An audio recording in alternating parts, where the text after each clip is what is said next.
Bonjour à tous et à toutes. On va pouvoir commencer si... Ok, super. Donc j'espère que vous avez passé une très bonne matinée. On a parlé pas mal de politique, enjeux géopolitiques. Et maintenant, on va un peu passer à un autre sujet, l'intelligence artificielle. Je suis certaine que ça vous parle pas mal. Donc j'ai à côté de moi Sébastien Martin, qui est président de la Ligue pour la sécurité du Web3 et CEO de Red Square. Et j'ai également Valentin Schmitt, qui est professeur expert en IA et culture et également cofondateur de Ask Mona. Je vais d'abord demander aux deux intervenants de se présenter, de vous parler un peu de leur parcours et également de leur première rencontre avec les nouvelles technologies. Bonjour à tous. Merci pour l'organisation de l'événement, merci pour l'invitation. Pour me présenter rapidement, je suis juriste de formation, donc vous allez vous dire comment un juriste peut tomber dans les nouvelles technologies. Donc ça, c'est le point de départ. J'ai étudié entre la France et l'Allemagne, donc j'ai étudié les deux systèmes juridiques. Et puis après, au fur et à mesure, en fait, je suis tombé, moi, par hasard, dans l'écosystème dit de la blockchain. Donc vous avez dû en entendre parler, on aura l'occasion d'y revenir. Et puis de fil en aiguille, avec deux associés, un qui est hacker éthique et un autre qui est investigateur, on s'est associés pour créer Red Square. Et Red Square, on fait du tracing de flux crypto, parce que comme vous le savez, sur la blockchain, on peut tout tracer. Et du coup, c'est notre métier. On a traité plus de 250 dossiers. On fait partie des leaders en France du secteur. Et puis, à côté de ça, on a une activité de cybersécurité en conseil, en audit. Et puis, à côté de ça, effectivement, je suis président élu de la Ligue pour la sécurité du Web3, qui est le premier réseau public-privé de sécurité de cet écosystème.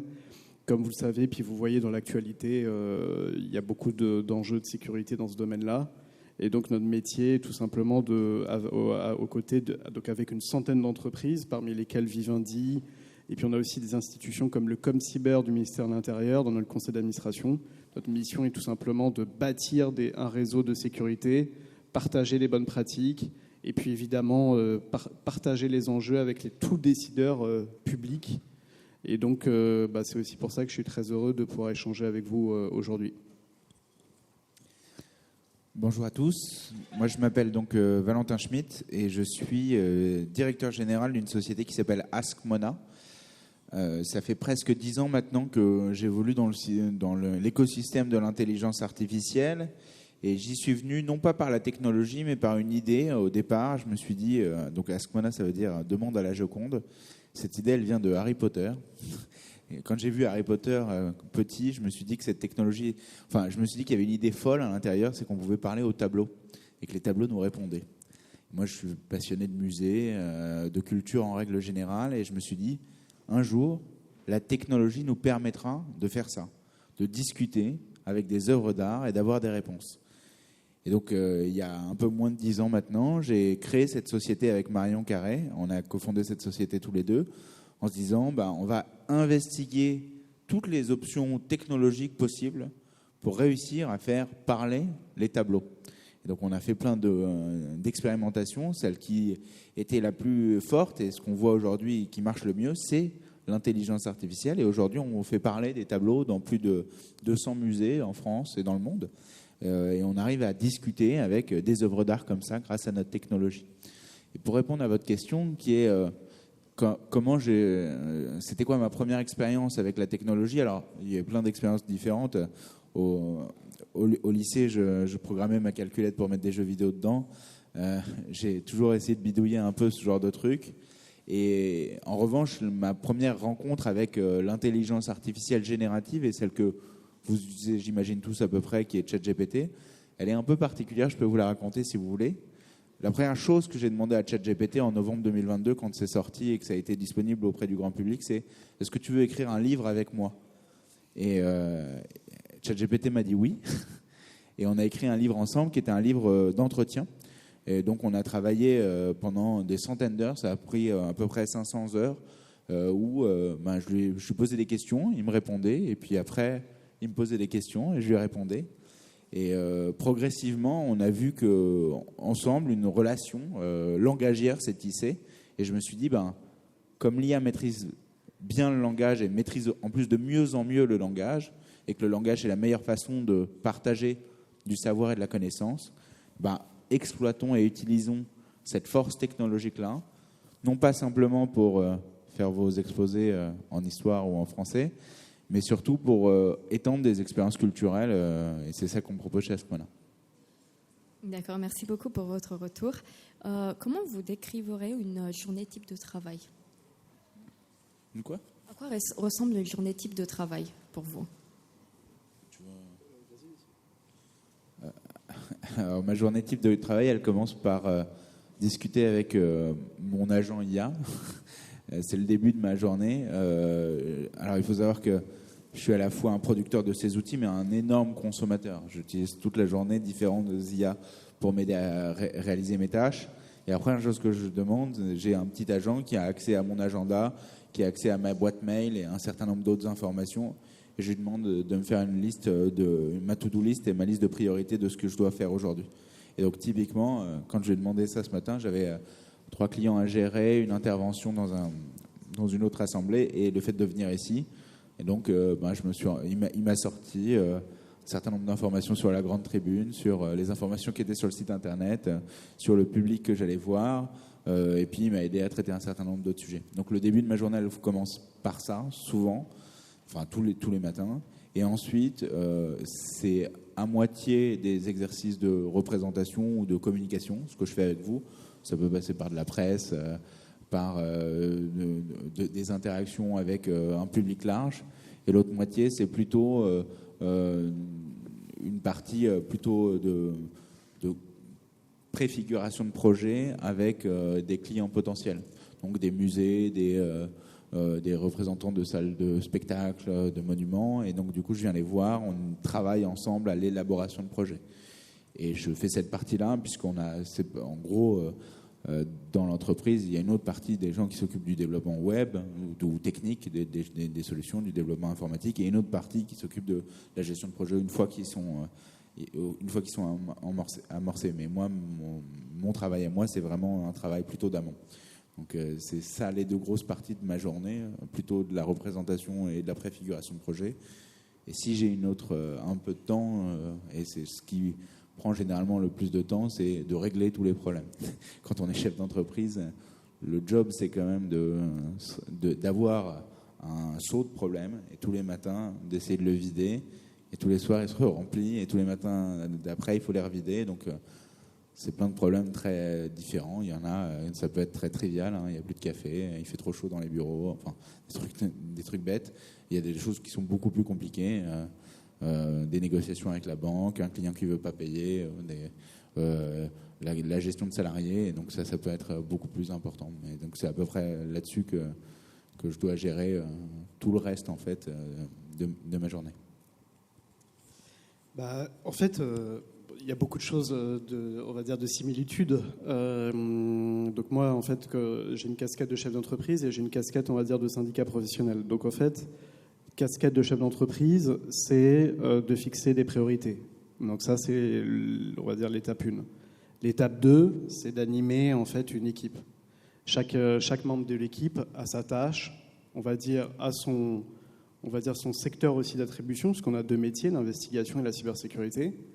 Et donc, il faut suivre les dossiers, s'assurer que tout roule, qu'on est à jour dans les commandes et qu'on tient les délais, parce que on a aussi, on travaille beaucoup en fait avec le milieu judiciaire, et donc vous savez que les délais sont importants, enfin de les respecter, parce que ça a d'énormes impacts. Et donc, moi, c'est superviser aussi la chose. Et puis après, c'est aussi être là pour mes équipes.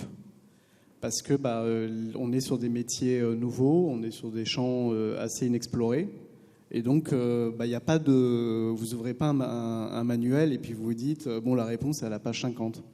En fait, des fois les réponses il faut les construire, et donc c'est assez exigeant, ça veut dire qu'il faut toujours réfléchir, parce que la difficulté de quelque chose de nouveau, c'est que quand vous faites quelque chose et que vous pensez le faire bien, peut-être un jour vous pouvez découvrir que vous le faites mal. Et donc, en fait, constamment, il y a ce sentiment d'avancer, vous savez, sur des sentiers absolument pas balisés. Et puis, vous êtes celui qui va peut-être contribuer à dégager le chemin. Et puis, peut-être qu'un jour, on vous dira, celui qui a ouvert ce chemin l'a mal fait. Et donc, vous voyez, ça, c'est quelque chose en tant que chef d'entreprise. Et puis, en tant que chef d'entreprise, on est aussi responsable. Ça veut dire on est responsable d'un point de vue capitalistique, on est responsable d'un point de vue évidemment image. Et donc, il faut prendre les meilleures décisions possibles. Donc, c'est pas toujours très simple. Mais vous savez, pour vous faire aussi une petite confidence, c'est qu'on a tendance à voir le métier d'entrepreneur comme étant, on va dire, quelque chose de fait de paillettes. Je peux vous dire que le quotidien d'un entrepreneur, justement, c'est régler tout un tas de problèmes, de gérer des gens aussi très exigeants, de gérer des gens qui ne sont pas forcément toujours très coopératifs, des gens qui ne sont pas forcément, on va dire, motivés par le fait de discuter avec son collègue. Et donc, c'est toujours trouver des solutions. Donc, vous voyez, c'est effectivement, c'est un quotidien. Effectivement, un métier, moi, ce que je dis, c'est qu'un entrepreneur, c'est quand même quelqu'un qui a qui vit ça, qui fait ça par passion. On ne fait pas ce qu'on fait, vous savez, sans passion. Et souvent, quand vous allez vous retrouver votre famille, puis ils vous disent ça va, tu fais ce que t'aimes. Bah oui, sinon en fait je le ferai pas parce que être entrepreneur, créer un business de zéro, c'est mettre beaucoup d'énergie, c'est s'investir dans les idées, puis c'est porter des idées, c'est en créer. Et voilà, c'était ça aussi un petit peu ce que je voulais vous partager. Pour rebondir un peu sur votre mot, vous avez dit qu'on est sur des terrains qui ne sont pas encore extrêmement explorés. Est-ce que faut-il avoir peur de l'intelligence artificielle, des nouvelles technologies ? Alors effectivement, on est sur des terrains nouveaux parce que tout ceci est en fait en train d'émerger. Donc ça veut dire qu'il n'y a pas encore de cadres légaux. Alors il y a des éléments de cadres légaux. Par exemple, vous savez tous qu'il y a un règlement général de protection des données, qui est un règlement européen.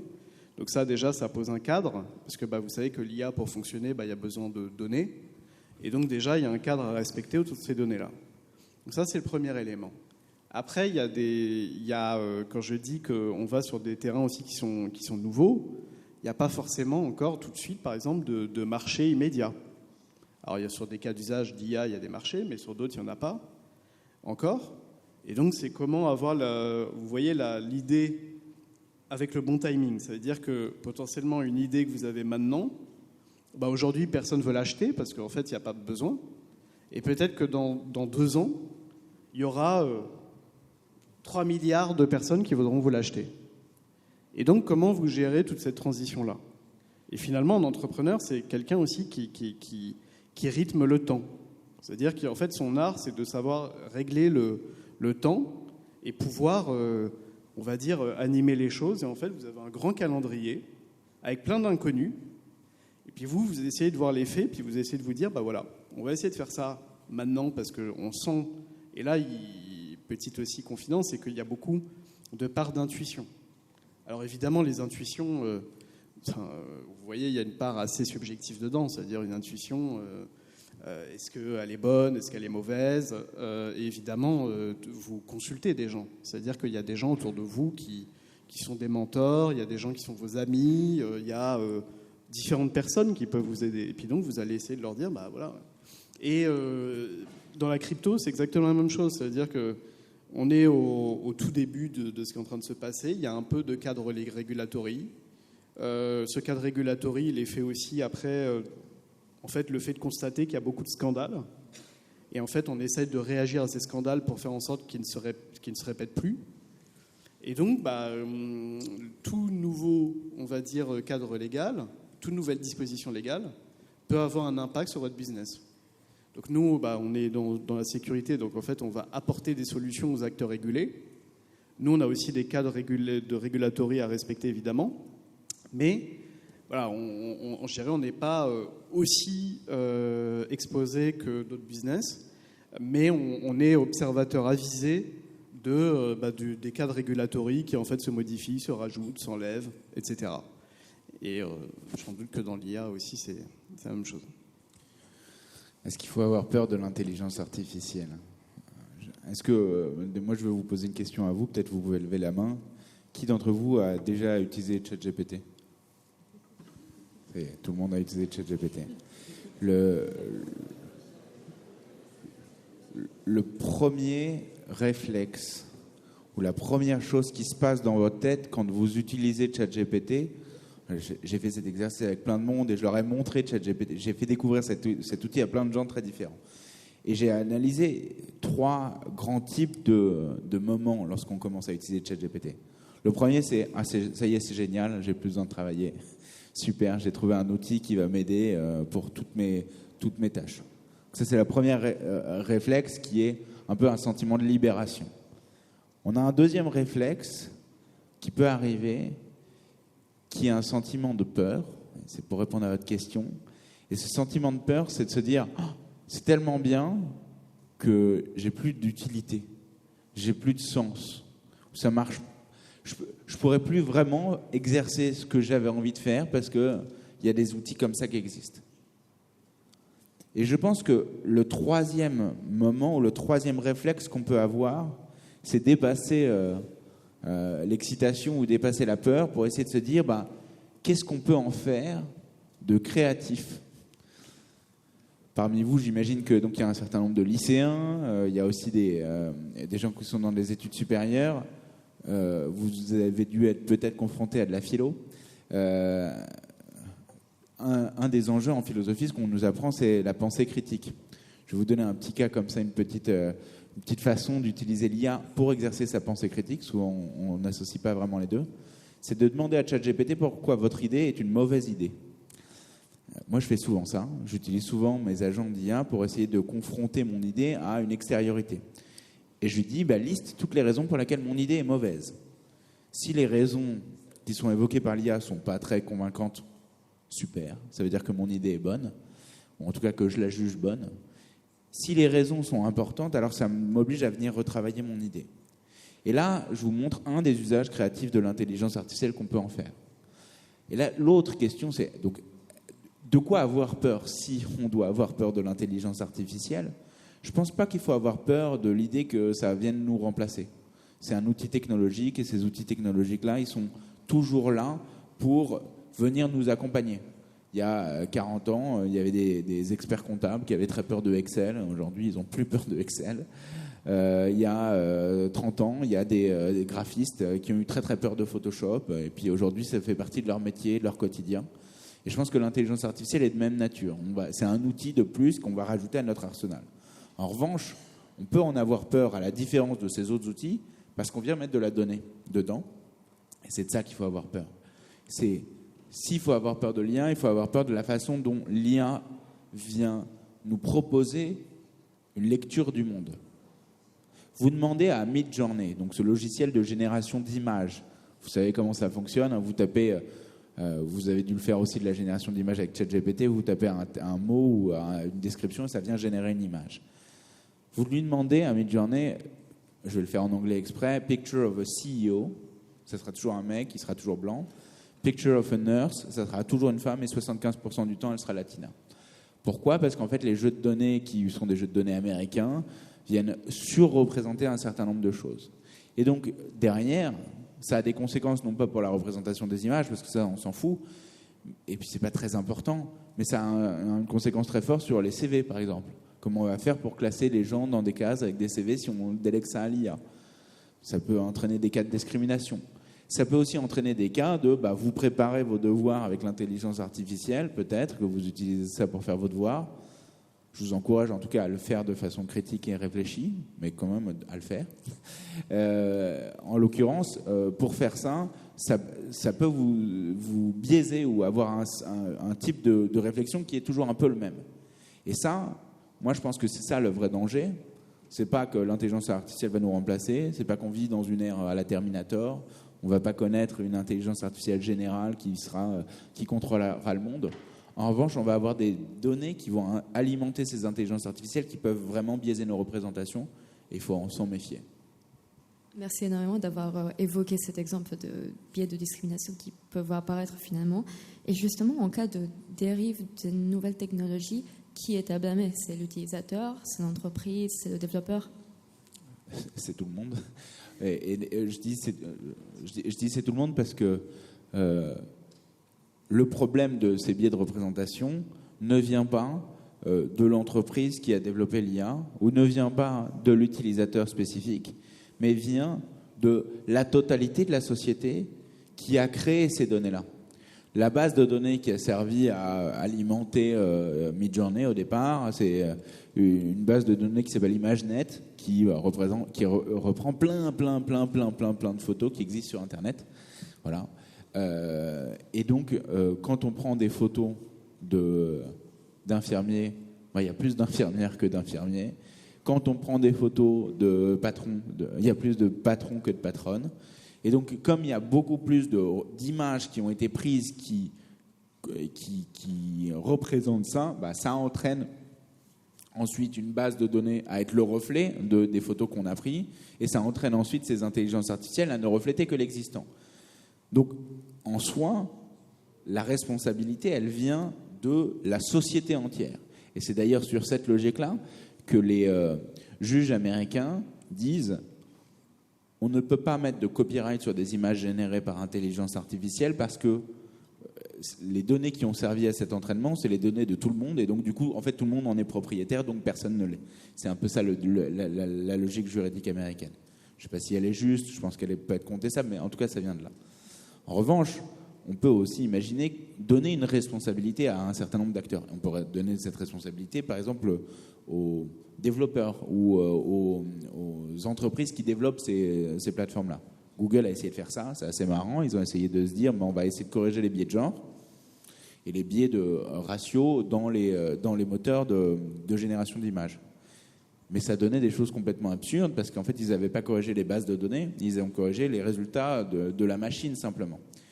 Et je vais vous donner un exemple. Quand on demandait au moteur de génération d'images de Google de représenter un soldat de la Seconde Guerre mondiale, un soldat allemand de la Seconde Guerre mondiale, donc un nazi, il était toujours noir. Tous les soldats devenaient noirs. Ce qui devenait fou en fait, et ça entraînait une autre forme de surcorrection de biais qui entraînait en fait d'autres formes de biais. C'était de dire en fait on va faire de la déformation historique là-dessus. Quand on demandait de faire à ce même moteur, quand on lui demandait de représenter des images historiques, notamment de Yalta, à Yalta, il n'y avait que des femmes. C'est-à-dire que ça devenait des fausses représentations historiques. Donc là, on voit que ça ne marche pas très bien la correction a posteriori de ces biais-là et de donner de la responsabilité simplement aux acteurs qui viennent le générer. Donc on peut donner une autre forme de responsabilité, et ça je pense qu'on peut le faire collectivement, c'est de créer des bases de données qui soient plus inclusives et plus représentatives. Et donc ça veut dire que quand on prend des photos, ou quand on nourrit ces intelligences artificielles, ou quand on fait en sorte que ça fonctionne, il faut éviter de faire des clichés. Et c'est à nous, en tant que citoyens aussi, de pouvoir produire du contenu qui ne soit pas du contenu stéréotypé. Et en faisant ça, en fait, je pense qu'on arrivera à débiaiser les intelligences artificielles. En fait, je voudrais revenir à la question, faut-il avoir peur de l'IA ? Moi, je pense que les gens ont peur de l'IA aujourd'hui parce qu'ils ne savent pas encore, ils voient cet outil et ils ne savent pas quel impact cet outil va avoir dans leur quotidien.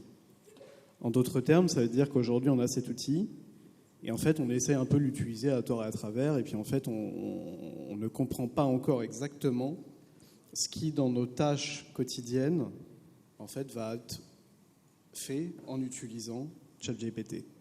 Et ça, je pense que déjà, ça, c'est la première incertitude que les gens ont, c'est qu'ils se disent, j'entends parler de ChatGPT tous les jours, mon pote de classe m'en parle, mon petit cousin m'en parle, puis moi, qu'est-ce que je fais à base de ChatGPT ? Donc, on commence à pondre l'exposé d'histoire à base de ChatGPT. En fait, j'ai envie de vous dire, why not ? Enfin, vous pouvez vous appuyer sur ça pour gagner du temps. Moi-même, j'ai été élève et moi, j'avais pas de ChatGPT, donc là-dessus, je vous envie. Mais on avait Wikipédia. Alors, vous savez, à l'époque, les jeunes, ils copiaient-collaient Wikipédia et puis on essayait de modifier 3 phrases et puis on disait, voilà, regardez, ma copie, maître, la voici. Aujourd'hui, avec ChatGPT, en fait, il va se passer un petit peu le même phénomène. C'est que, grosso modo, ça peut vous aider à poser des structures. Donc, quand on fait un exposé, il faut des plans. Alors moi, par exemple, j'arrivais pas à faire des plans. Mes plans étaient jugés pas compréhensibles par les profs. ChatGPT, peut-être, pourrait m'aider. Et puis ensuite, peut-être, j'aime bien faire des recherches. Donc, en fait, je vais essayer de faire des recherches par moi-même. Donc peut-être que là, plutôt que de scroller, je ne sais pas combien de sites internet avec des choses inutiles, là, vous pouvez utiliser ChatGPT. Donc en fait, c'est quand même quelque chose qui peut vous voyez, là, il y a une utilisation, on va dire, assez pragmatique et qui peut apporter de la valeur. Par contre, de juste faire, pour moi, un truc sur Christophe Colomb, ça n'a pas beaucoup même d'utiliser ChatGPT pour ça, ça n'a pas forcément beaucoup de valeur. Donc ça, c'est sur ce point. Ensuite, sur les données, moi, je pense qu'en réalité, il y a un vrai enjeu géopolitique autour de cela. C'est-à-dire que dans nos sociétés, par exemple, européennes, américaines, on a un usage de la donnée, l'ensemble des éléments qui nous entourent sont devenus données. Donc il y a beaucoup d'éléments qui nous entourent, que la musique, maintenant vous utilisez des plateformes de streaming, vous allez voir sur Facebook, etc., il y a de la donnée, vous allez sur Instagram, il y a des photos, c'est des données, vous allez sur TikTok, il y a de la donnée. Et en réalité, on retrouve, je pense, la raison de ce qui peut aussi biaiser, on va dire, la présence des données dans cette énorme base de données, c'est aussi que peut-être d'autres zones géographiques n'ont pas le même accès que nous à cela. Et donc cela peut entraîner une différence en fait dans la présence aussi des données. Et on va dire la profondeur de données peut être de facto impactée par cette différence en termes d'usage. Ensuite, je pense qu'aujourd'hui, l'IA est qu'à ses débuts. Et donc, effectivement, les cas d'usage peuvent être infinis. C'est-à-dire que dans nos industries, nous, de sécurité, beaucoup utilisent de l'IA. Pourquoi ? Parce que, quand vous êtes sur d'énormes volumes de données, en fait, vous n'allez pas mettre des gens à checker, on va dire, à la mano les données. En fait, aujourd'hui, vous pouvez automatiser un certain nombre de choses. À l'époque, on screenait à l'œil nu. Donc, qu'est-ce qui se passe ? Il y a des risques d'erreur. L'œil, il fatigue. Et donc, vous passez à côté de choses. Aujourd'hui, cela, et on va dire par cette automatisation et ce côté un peu binaire, c'est oui-non, qu'on retrouve dans l'informatique, il y a, on va dire, un certain nombre de gains en termes de fiabilité et aussi de réduction de coûts, puisque plutôt que maintenant de mettre 10 personnes qui vont screener en fait un Excel, etc., en fait, peut-être vous allez mettre 1 ou 2 personnes qui en fait vont être chargées de configurer et de veiller au protocole. Et donc, vous voyez que là, la technologie, elle est très intéressante parce qu'elle apporte beaucoup de valeur, elle réduit les coûts, elle crée aussi des opportunités pour vous. C'est-à-dire que je pense que le message aussi, c'est l'IA pour vous, finalement, c'est un outil. Demain, c'est une chance quand vous allez aller sur le marché de l'emploi. Et moi, le meilleur conseil que je puisse vous donner, c'est surtout ne tournez pas le dos. Et je pense que justement, vous êtes dans l'âge où justement il faut découvrir. Mais voilà, juste il faut faire attention aussi à ne pas avoir une utilisation un peu bête de la technologie. Mais ça c'est rien de nouveau, hein, vous m'avez compris. Pour parler un peu du système scolaire actuel, est-ce que vous pensez qu'à partir de quel âge on devrait enseigner selon de nouvelles technologies dans les écoles, parler de l'IA, parler de blockchain, dans le contexte où les enfants de plus en plus petits, ils ont déjà leur propre téléphone? En Chine, c'est 8 ans. Aux États-Unis, c'est 10 ans. C'est rentré dans les programmes scolaires. Je parle de l'apprentissage de l'intelligence artificielle.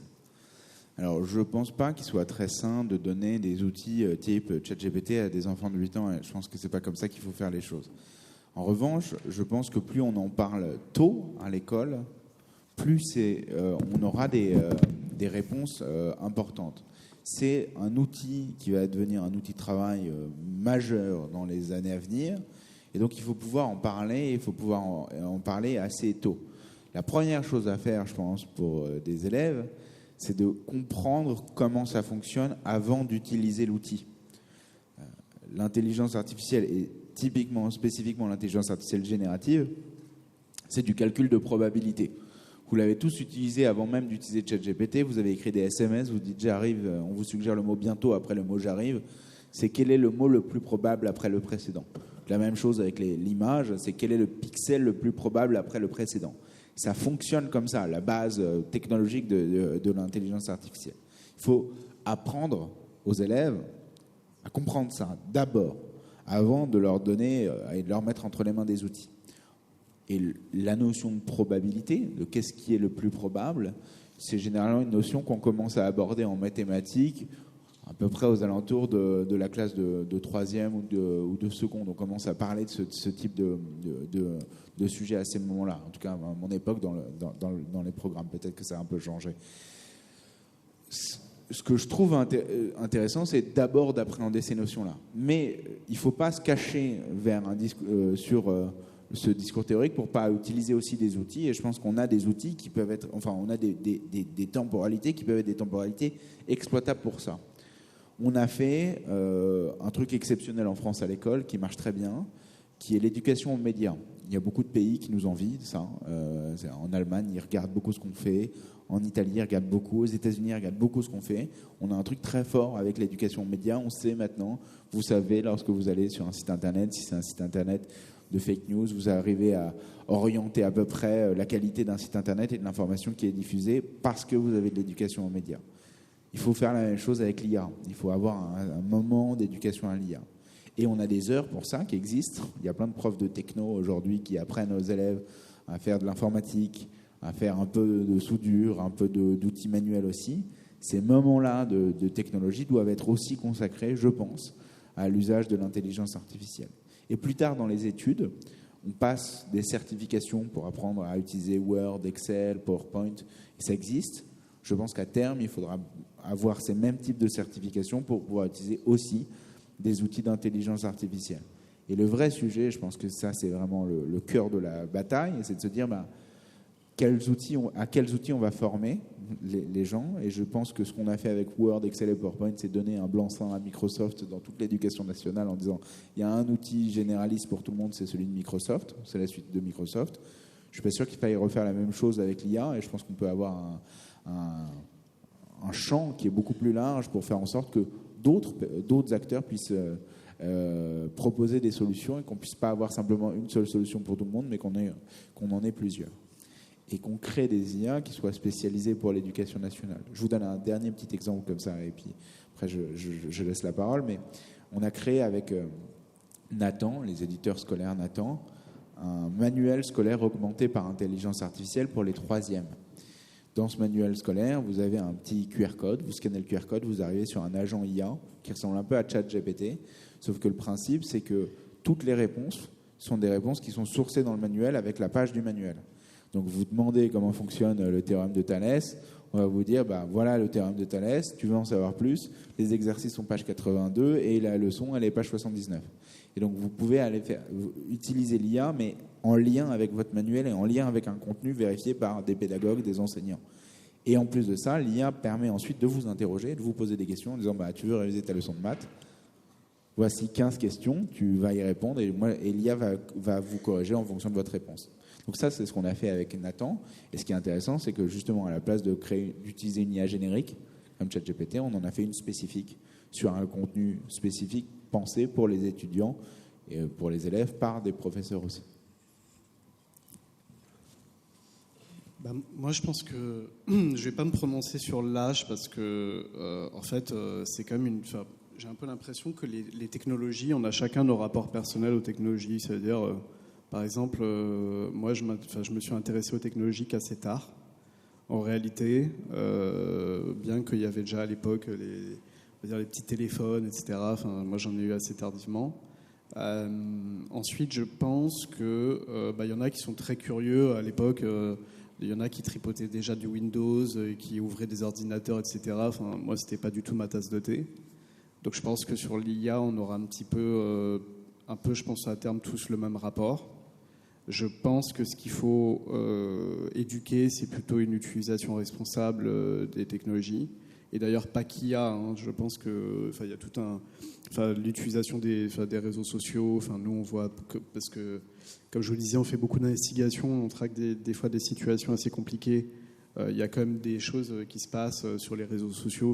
Nous qui nous sidèrent un peu. Donc, moi, je vous dirais aussi à toutes et tous, faites bien attention aussi aux réseaux sociaux.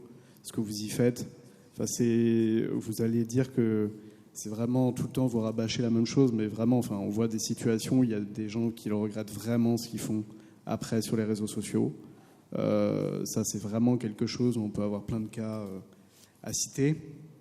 Et donc, en fait, l'IA, c'est aussi un peu la même chose. C'est finalement, vous allez l'utiliser pour le mieux, donc pour vos devoirs, et puis il y en a qui vont l'utiliser aussi pour le pire. Donc je pense que c'est pour ça qu'il faut plutôt mettre le curseur sur utilisation responsable. Et je pense qu'effectivement, il y avait des cours, alors nous d'éducation civique, il y a peut-être des cours d'éducation autour justement de la technologie, parce que ça va devenir de plus en plus transverse.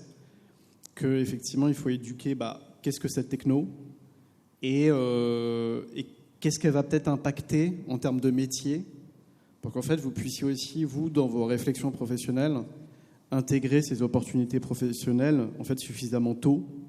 Et c'est ça que je recommanderais volontiers. Merci à vous pour cet échange.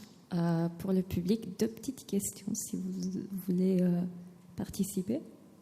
On va prendre 2 petites questions. Arthur. Oui, donc ce sont des questions assez courtes. D'abord pour vous, Valentin Schmitt, vous avez parlé de votre utilisation régulière de l'IA. Je me demandais donc comment au quotidien vous conjuguez cette utilisation avec les enjeux environnementaux que pose l'IA. Et pour vous, Sébastien Martin, une question sur la destruction des emplois que peut entraîner l'IA. Vous avez dit que ça a été profitable dans le sens où on est plus productif, mais il y a quand même cet enjeu de reconversion des travailleurs. Sur la dernière question, oui, en fait, la chaîne de valeur évolue. Donc ça veut dire qu'elle peut être destructrice sur certains éléments de la chaîne de valeur. Ça veut dire qu'en fait, la chaîne de valeur évoluant, il y a certains éléments, certains process en fait, qui peuvent être amenés à disparaître. Dans l'exemple que je vous donnais, c'est qu'en réalité, il y a quand même en fait un pivot. C'est qu'en fait, plutôt que d'avoir des personnes en fait qui vont aller screener manuellement, on a besoin de personnes qui vont configurer la chose. Et ensuite, là où il peut avoir un enjeu en tant que tel de destruction de valeur, c'est si en fait demain ce besoin de main-d'œuvre se généralise. En fait, le risque c'est d'avoir des tensions parce qu'on n'aura pas assez de profils en fait qualifiés pour venir fournir en fait la tâche demandée. Donc là, il y aura un moment en fait entre guillemets vraiment destructeur de valeur parce que en fait, c'est quelque chose, on essaie de remplacer, mais on n'arrive pas complètement à colmater. Donc là, oui, effectivement, il y a une destruction, on va dire, nette, en tout cas passagère de valeur. Donc c'est là-dessus, moi, je pense qu'il faut vraiment anticiper les choses au plus vite. Et d'ailleurs, c'est pas que autour de l'IA, parce que demain, et petite aussi initiation au quantique. Donc vous savez, il y a les ordinateurs très puissants qui sont en phase de préparation. Alors, niveau calendrier, on ne sait pas encore quand ça va être, on va dire, vraiment opérationnel. Là, c'est plutôt, il y a des tests, des simulations, etc. Et si, par exemple, dans 10 ans, les ordinateurs quantiques arrivent, déjà, vous savez que dans les métiers du chiffrement, parce que le quantique peut faire, entre guillemets, sauter des clés privées qui vont, en fait, garantir la confidentialité d'une donnée, en fait, il y aura de la destruction de valeur dans le sens, il y aura ceux qui, dans le chiffrement, seront en capacité de s'adapter, ceux qui ne le pourront pas. Mais en fait, j'ai envie de dire, depuis la nuit des temps, c'est aussi la sélection naturelle. Donc en fait, on ne peut pas, et j'ai découvert avec le temps, vraiment en fait, empêcher la chose d'arriver. On peut l'encadrer. On peut l'encadrer comment ? En le prévoyant suffisamment tôt, en le prévoyant avec des vraies approches de formation et puis de déploiement dans les industries, dans les entreprises, dans les écoles, etc. Et école, je dirais aussi évidemment université, etc. Enfin, c'est aussi là où je pense qu'il y a beaucoup d'enjeux. Et voilà, donc malheureusement, c'est toujours arrivé. Puis, mais il n'y a pas de destruction de valeur, je pense, qui va être, on va dire, si profonde que tout va disparaître. Voilà, il y aura des tensions passagères, et puis en fait des métiers qui en fait vont évoluer tout simplement. Alors, les 2 questions sont des questions importantes, celle de la destruction des emplois et celle de l'impact environnemental de l'IA. Celle de la destruction des emplois, j'y réponds juste très brièvement, mais je pense aussi qu'il y a eu plein de métiers qui ont été détruits et qui se sont transformés. Les cochers sont devenus chauffeurs de taxi, les personnes qui collaient sur les grandes affiches en carton des éléments graphiques qu'ils avaient dessinés sont devenus des designers qui font de la PAO. Et en fait, progressivement, les évolutions techniques ont transformé les métiers. sans forcément détruire des emplois. Et on voit en fait que les taux de chômage de manière à très long terme, à 150, 200 ans, quand on calcule c'est le taux d'emploi de la population, grosso modo, on n'a pas vraiment de destruction de personnes qui ne font rien. Les personnes continuent à faire des choses et font d'autres choses, en fait. Transforment leur manière de faire. Et c'est sûr que y a plus de cochers, ou très peu, mais il y a beaucoup plus de chauffeurs de taxi. Et puis quand il y aura des véhicules autonomes, il y aura peut-être un peu moins de chauffeurs de taxi, mais il y aura plus de gens qui s'occuperont de la sécurité de ces véhicules autonomes dans des centrales. On va transformer progressivement les métiers, c'est sûr. La partie de l'impact environnemental, elle est importante, et je pense que là-dessus, la question, c'est de se dire quel type d'outil on utilise et pourquoi on l'utilise. Je ne vais pas utiliser ChatGPT pour faire des starter packs à la con et faire des images qui se ressemblent toutes, parce que, évidemment, ça, c'est 2 litres d'eau, on pourrait s'en passer. Et je ne suis pas sûr que ça soit vraiment ça qui soit très significatif. En revanche, je vais varier la qualité de l'usage je vais varier l'usage des modèles que je vais employer en fonction de la tâche que je vais utiliser. Il y a des modèles qu'on appelle mini, qui sont des modèles plus petits en termes de nombre de données. Il y a des modèles qui sont des modèles typiquement qui ne s'entraînent que en local. Moi, sur mon ordinateur, par exemple, j'ai un générateur de texte qui ne prend pas de données de calcul dans le cloud, donc ça n'utilise que les données de calcul de mon ordinateur. Et en fonction des tâches que je vais faire et que je vais demander, je vais utiliser des modèles différents. Et là-dessus, on peut faire des calculs, et des calculs intéressants, notamment d'impact environnemental.